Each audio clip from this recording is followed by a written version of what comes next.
Pénina lui prodiguait de mortification. Je voudrais expliquer ça. Vous connaissez le terme l'enfant prodigue. Ça veut dire un type qui est venu à la raison de ce qu'il était. Alors quand on dit prodiguer des conseils à quelqu'un, c'est ramener la personne à la raison. Maintenant, quand on dit qu'on prodiguait des mortifications, Pénina voulait dire à Anne, au fait tu n'es rien. Il faut comprendre que tu es une pauvre femme. Tu vois que tu ne fais pas d'enfant. Donc elle voulait amener Anne à la folie. Pourquoi? Ça veut dire faisant douter Anne de sa personne. C'est ça que le diable fait. Il vient vers Jésus et dit, si tu es vraiment le Fils de Dieu, toutes ces pierres en revers, pour dire tu n'es pas le Fils de Dieu. Donc quand on dit prodiguer, Pénina, à l'arrivée de Anne, voulait amener Anne à une mentalité de croire qu'elle ne valait rien. Et le diable a ce pouvoir-là. Quand le diable veut vous détruire, il va te dire suicide-toi. C'est comme ça qu'ici en Europe, les gens se suicident. On les amène à un endroit où on leur fait comprendre qu'ils ne valent rien, que la vie ne vaut rien. C'est pour cela que l'Église a un grand rôle. L'Église essaie de ramener l'image de Dieu dans la vie de quelqu'un. En disant, tu es quelqu'un, ne désespère pas. La parole de l'Éternel est venue à moi. Elle a travaillé mon cœur jusqu'à pouvoir me faire comprendre que j'étais quelqu'un moi aussi. C'est Dieu qui révélera votre visage. Essuyez vos larmes et ne pleurez pas. On dit Pénina prodiguer de mortification. Amena Anne à comprendre qu'elle ne valait à rien. Anne, elle aurait pu se suicider. Au point que son mari, elle était tellement inquiète. Son visage était tout le temps battu. Son mari lui a dit, Anne, est-ce que je ne vaux pas pour toi 10 fils? Anne a dit, je ne veux rien du tout. Un jour, la Bible me dit, il faut lire le texte dans le livre de Samuel. Anne a prié pour toucher l'Éternel. Elle a répandu son cœur à un point qu'elle lui a dit, est-ce que tu es ivre? Elle dit, je ne suis pas ivre, c'est ma douleur qui fait ça. Lorsqu'elle lui a dit, va et que l'Éternel exauce ta prière, la Bible me dit, écoutez, cette femme elle a mangé et elle a bu. On dit, écoutez, on dit, et son visage ne fut plus le même. Elle n'avait pas encore été avec son mari, elle n'avait pas encore de bébé, mais son visage était déjà changé. Vous voyez, avant le miracle, il faut que ton visage ait changé. Avant que vous ne comprenez pas cela. Avant que le miracle se fasse, il faut que la gloire de l'Éternel vienne sur toi, parce que ton problème, c'est la gloire qu'elle va fuir. C'est la gloire que ton problème fuit. Donc on dit, lisez dans le texte, son visage changea, et puis elle alla prendre son mari, elle a eu un enfant. L'Éternel enverra d'abord la bonne nouvelle. Une fois que ton visage est transformé, une fois qu'il y a eu l'impact de la gloire de l'Éternel sur toi, c'est alors que la création commence à venir. La stérilité a fui. Il y a eu un déblocage. Parce que d'abord le visage de Anne a changé. D'où est-ce qu'elle a changé? Quand elle a entendu la parole de Élie. Élie a parlé, son visage a changé et sa sérénité a fui. Sur ton visage. Ce ne sont pas au nom de Jésus que tu cries comme le fils de Satan. C'est le temps que tu passes à genoux à contempler le visage de l'Éternel. Plus tu le regardes, la gloire de l'Éternel tombe sur ta face. Quand tu sors de la prière, c'est pour cela prier, ce n'est pas beaucoup parler.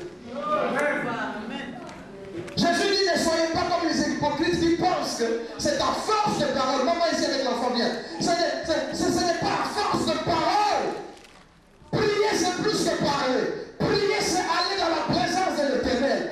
Contemplez la gloire de l'Éternel jusqu'à ce que vous soyez rassasiés de sa bonté. Quand vous sortez de là, vous n'aurez pas besoin de parler. Allez vous asseoir. Vous n'aurez pas besoin de parler. La gloire règle les choses. La gloire, la gloire. C'est pour cela que nous prions pour que la gloire revienne. C'est ce qui se passera au ciel dans l'éternité. Nous allons revêtir la gloire que nous avons perdue dans le jardin d'Éden. Vous savez, Jésus dans Jean 17, ce qu'il demandait, il dit, redonne-moi la gloire que j'avais auprès de toi. La gloire est supérieure à la puissance et à l'autorité, à beaucoup de choses. La gloire, c'est l'image même de Dieu. C'est la connaissance de la gloire qui manque à l'Église. Et cela ne vient que par une vie d'adoration. Adoration simplement. Adoration, si vous ne comprenez pas chanter. Non. Adorer, c'est simplement se mettre devant l'Éternel, se prosterner et le contempler.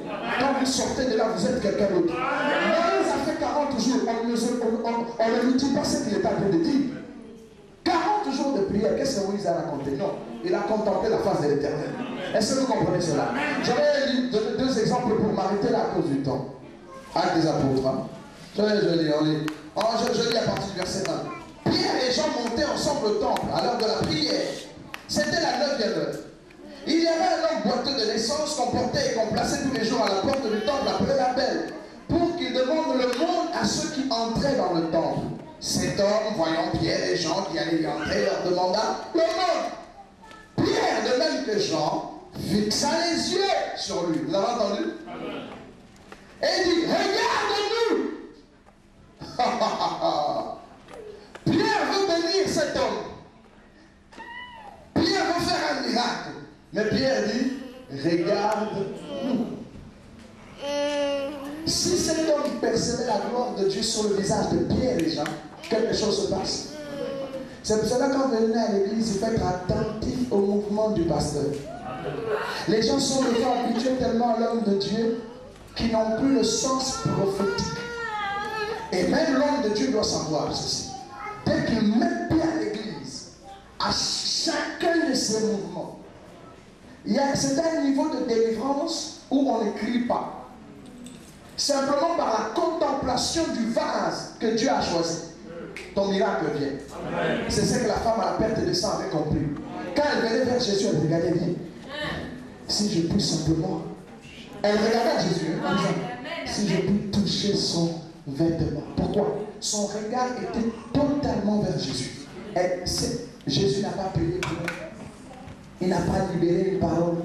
Mais la gloire de Dieu qui était en Jésus, cette femme l'a perçue avec les yeux spirituels en disant, si je touche cet homme, venez ici. Venez ici. Si je touche cet homme, qu'il prie pour vous ou pas.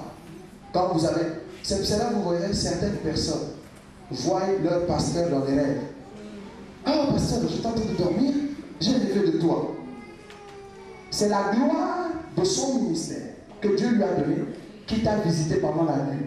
Mais comme la gloire n'a pas de visage clair, on donne toujours à la gloire une enveloppe. Dieu forme toujours une enveloppe et lui fait contenir la gloire. C'est la même chose pour Jésus. Est-ce que vous comprenez? Allez vous asseoir, ma soeur. Est-ce que vous comprenez cela? Vous comprenez? Pierre et Jean ont dit, regarde-nous. D'abord, la Bible me dit ceci. Écoutez ce qu'on dit. La Bible me dit, cet homme, Pierre et de même Jean, fixa les yeux sur lui et dit, regarde-nous. Pourquoi Pierre? Pourquoi ils ont dit regarde-nous? Pourquoi? Regarde. La Bible dit, et il les regardait attentivement, s'attendant à recevoir d'eux quelque chose. Alors Pierre lui dit, je n'ai ni or ni argent, ce que j'ai, la gloire que j'ai, je te le donne au nom de Jésus, lève-toi. Un jour, Paul prêchait quelque part à Lystre. Il avait un impotent assis par terre. Ma Bible me dit, Paul, voyant que cet homme avait la foi, comment on peut voir la foi sur le visage de quelqu'un? Est-ce que la foi est visible? Non. La Bible dit, Paul, voyant qu'il avait la foi, lui dit, toi. Cette révélation, Dieu l'a mis au début de la Bible. Dès que les hommes sont sortis du jardin d'Éden, chapitre 4, Dieu a mis le mystère du visage. À partir de demain, dans cet enseignement intitulé l'agneau de Dieu, je vais vous dire qu'est-ce qu'Abel avait vu. Et vous comprendrez le mystère de Christ. Que Dieu vous bénisse, mon frère. Que le Seigneur bénisse sa parole.